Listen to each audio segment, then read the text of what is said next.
Hello, good morning, शुभ सकाळ, श्री स्वामी समर्थ. तर सगळ्यात अगोदर सर्वांना कामिका एकादशीच्या खूप खूप खूप शुभेच्छा. तर मग उद्या आहे कामिका एकादशी. तर यंदा कामिका एकादशी येत आहे 9 ऑगस्ट 2026 रोजी. कामिका एकादशीचे व्रत कसे साजरे केले जाते, या दिवशी काय केले जाते किंवा ही एकादशी केल्याने काय फळप्राप्ती होती, हे आपण आजच्या छोट्याशा व्हिडिओमध्ये पाहणार आहोत. त्यामुळे व्हिडिओ शेवटपर्यंत पाहायला अजिबात विसरू नका. तर या दिवशी उदय तिथीनुसार भगवान विष्णूची पूजा केली जाते. धार्मिक मान्यतेनुसार या उपवासाने सर्व पापांपासून मुक्ती होते, मग मोक्ष प्राप्त होतो आणि संपूर्ण पृथ्वी दान केल्याचे पुण्य लाभते. तर याची तिथी काय आहे आणि मुहूर्त कधी आहे, तर एकादशीची तिथी आहे 9 ऑगस्ट 2026. धार्मिक महत्त्व यामागचं काय आहे, तर पापनाशक व्रत असं सुद्धा म्हणू शकतात. कामिका एकादशीचे व्रत आपण मनोभावे केल्याने आपल्या जीवनातील किंवा माणसाच्या सर्व पापातून मुक्ती होते, कर्मातून आपली सुटका होते. तर या दिवशी नेमकं काय पूजा करायची आहे किंवा कुठल्या देवाची पूजा करायची, तर या दिवशी भगवान विष्णू आणि लक्ष्मीची कृपा व्हावी म्हणून या पवित्र दिवशी श्री विष्णू आणि माता लक्ष्मीची पूजा केल्याने घरात सुख, शांती, समृद्धी येते. त्यामुळे आपल्याला भगवान विष्णूंना पिवळी फुले, पिवळा प्रसाद, नैवेद्य वगैरे अर्पण करायचा आहे. आणि त्याचबरोबर अत्यंत प्रिय असणारी तुळशी आपल्याला भगवान विष्णूंना व लक्ष्मी मातेला अर्पण करायची आहे.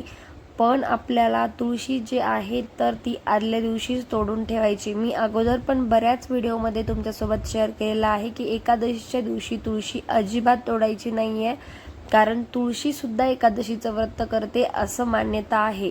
म्हणून तुळशीला अजिबात स्पर्श करायचा नाहीये आणि तुळशी त्या दिवशी अजिबात तोडायची नाहीये. त्याचबरोबर विशेष योग या दिवशी जुळून येणाऱ्या शुभ ग्रहस्थितीमुळे अनेक विशेष लाभ मिळण्याची शक्यता असते. पूजा आणि त्याचे नियम काय आहेत, तर आपल्याला सकाळी लवकर उठून स्नान करायचे आहेत. शक्य असेल तर पिवळे वस्त्र परिधान करायचे आहेत.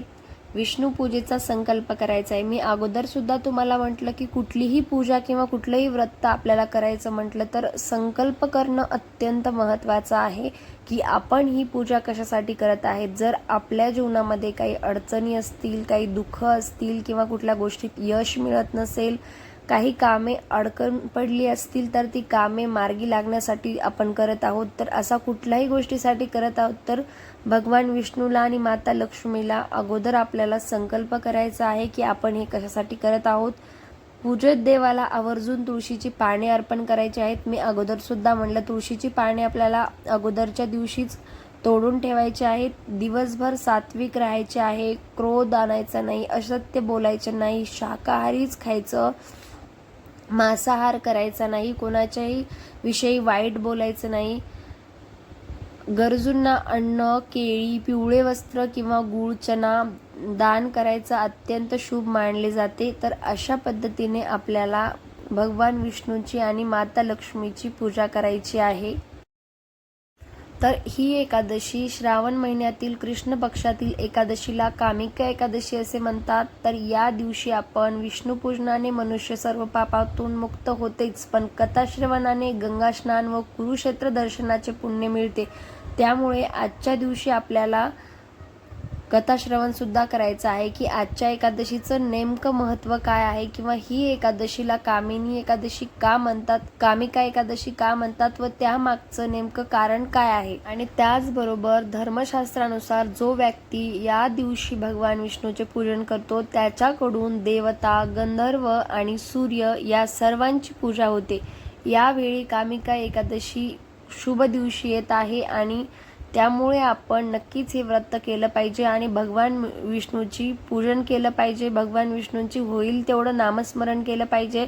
आणि कामिका एकादशीचे व्रताचे महत्त्व नेमकं काय आहे, तर धर्मग्रंथानुसार कामिका एकादशीचे व्रत म्हणजे स्वतः ब्रह्मदेवाने देवर्षी नारदांना सांगितले आहे. त्यानुसार कामिका एकादशीचे व्रत केल्याने व्यक्तीला मनुष्य योनी प्राप्त होते. जो व्यक्ती या दिवशी भक्तिपूर्वक भगवान विष्णूंना तुळस अर्पण करतो त्याची या संसारातील सर्व पापामधून मुक्ती होते. जो व्यक्ती या एकादशीच्या दिवशी रात्री भगवान विष्णूच्या मंदिरात जाऊन तुपाचा किंवा तेलाचा दिवा लावतो त्याचे पितर स्वर्ग लोकात अमृतपान करतात. पाप नष्ट करणाऱ्या या कामिका एकादशीचे व्रत प्रत्येक व्यक्तीने अवश्य केले पाहिजे. तसेच आपण एकादशीच्या दिवशी सुद्धा बरेच जण पितरांसाठी दीपदान वगैरे करतात. त्याचबरोबर आपण भगवान विष्णूच्या मंदिरामध्ये तेलाचा किंवा तुपाचा दिवा लावल्याने सुद्धा आपल्या पितरांना मुक्ती प्राप्त होते. त्यामुळे सुद्धा या एकादशीला खूप महत्त्व आहे आणि आपण ही एकादशीचं व्रत नक्कीच केलं पाहिजे. आणि त्याचबरोबर जसं मी तुम्हाला म्हटलं की प्रत्येक एकादशीची काही ना काहीतरी कथा असते किंवा त्यामागे काही ना काहीतरी कारण असतात. तसंच याची सुद्धा एक कथा आहे. तर मी छोट्याशा शॉर्ट नोट्समध्ये तुमच्यासोबत ती कथा शेअर करते. पूर्वी एका शूर क्षत्रिय वीराच्या हातून अपघाताने ब्रह्महत्या घडली होती. त्यावेळी त्याने त्या ब्राह्मणांना 13वे आणि पुन्हा 14व्या दिवशीचे अंत्यसंस्कार विधी करायचे असे ठरवले. परंतु ब्रह्महत्या घडली म्हणून सर्व ब्राह्मणांनी त्याच्याकडे जायचे नाकारले. मात्र त्यांनी या पापाचा नाश व्हावा म्हणून त्याला ही कामिका एकादशी करण्याचा सल्ला दिला. त्याने मनोभावे हे व्रत केले तेव्हा भगवान विष्णूंनी त्याला दर्शन दिले.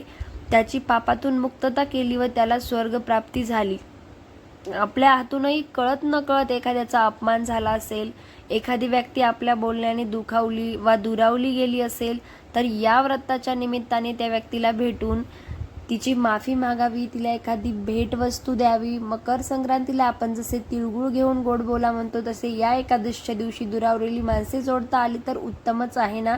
अशा रीतीने व्रत केल्यामुळे कालानुरूप अवश्य बदल करून आपण या परंपरामध्ये सातत्य ठेवू शकतो. जेणेकरून व्रतांचा मूळ उद्देश तो म्हणजे मानवी मनाचा देहाचा विकास साध्य होईल. कामिका एकादशीच्या व्रतातून आपणही हा बोध घ्यायला काहीच हरकत नाही. या व्रताला विष्णू पूजेची जोड दिली, उपास करून उपासना केली तर मनाबरोबर देहाची शुद्धी होईल आणि एकादशीचे व्रत सुफळ संपूर्ण होईल. तर या मागची कथा आणि या कथेचं महत्त्व म्हणजे असं आहे, ते तर तुम्ही ऐकलंच असेल. तर तुम्हाला सुद्धा असं वाटत असेल की आपण सुद्धा ही कामिका एकादशी नक्कीच केली पाहिजे. तर कामिका एकादशीचे व्रत केल्याने आपली पापातून मुक्ती होते, कर्मातून सुटका होते. त्याचबरोबर ही एकादशी केल्याने आपली शरीर शुद्धीसुद्धा होते. म्हणून ज्यांना शक्य असेल त्यांनी तर नक्कीच केले पाहिजे. जर उपवास वगैरे करणं शक्य नसेल तर आपण ॲटलिस्ट भगवान विष्णूंचं नामस्मरण, भगवान विष्णूंची सेवा, त्यांना तुळशीपत्र अर्पण करणे आणि जसं मी अगोदर म्हटलं त्यानुसार आपण नैवेद्य अर्पण करणे, पिवळं फूल भगवान विष्णूंना अर्पण करणे, या गोष्टी तर नक्कीच करू शकतो. म्हणून आजच्या दिवशी जेवढं होईल तेवढं भगवान विष्णू आणि लक्ष्मीची सेवा करावी आणि त्यांची कृपा आपल्यावर व्हावी आणि परत त्यांना असं नमस्कार करावा की तुमची कृपा अशीच आमच्यावर राहू द्या. आणि हे व्रत आपण केल्याने आपल्या जीवनातील अडचणीसुद्धा बऱ्यापैकी दूर होतात. तर अशा पद्धतीने हे कामिका एकादशीचं महत्त्व, कामिका एकादशीचं व्रत कसं करायचं, त्यामध्ये काय करायला पाहिजे गोष्टी, काय करायला नाही पाहिजे आणि कामिका एकादशीची कथासुद्धा आपण या व्हिडिओमध्ये शॉर्टमध्ये का होईना पण पाहिलेली आहे. तर आय होप तुम्हाला माझी ही शॉर्ट व्हिडिओमध्ये दिलेली माहिती नक्कीच आवडली असेल. माहिती आवडली असेल तर लाईक, कमेंट, शेअर आणि माझ्या चॅनलला सबस्क्राईब करायला अजिबात विसरू नका. तुम्हाला असेच डेली फेस्टिवल रिलेटेड व्हिडिओ किंवा सणांशी रिलेटेड माहिती वगैरे हवी असेल, नवनवीन सणांचे किंवा दररोज 1-2 नवीन व्हिडिओ पाहिजे असतील तर माझ्या चॅनलला नक्की सबस्क्राईब करा. तुम्हाला दररोज एक का होईना पण व्हिडिओ नवीन पाहायला नक्कीच मिळेल. आणि आणखी तुम्ही माझे बरेचसे व्हिडिओ पाहिले नसतील तर तुम्ही नक्की माझ्या प्रोफाईलला एकदा व्हिजिट करून बाकीही व्हिडिओ पाहून घ्या. तुम्हाला त्यातूनसुद्धा बरीचशी मदत होईल. आणि हाही व्हिडिओ तुम्ही खूप खूप खूप जास्त शेअर करा आणि तुम्हीसुद्धा व्हिडिओ शेवटपर्यंत पाहायला अजिबात विसरू नका. यातला एक एक शब्द जो आहे तो आर्टिकल्समधून वगैरे आणि बऱ्याच वेळा मी सुद्धा ऐकलेल्या आहेत काही गोष्टी, त्यातनं मी तुम्हाला सांगत आहे. त्यामुळे तुम्हीसुद्धा व्हिडिओ नक्की पहा. व्हिडिओ कसा वाटला कमेंट करून नक्की कळवा. माझं यात काही चुकलं असेल तर ते सुद्धा कमेंट करून कळवा. आणखी भेटूया एक नवीन व्हिडिओसोबत, नवीन माहितीसोबत. तोपर्यंत बाय.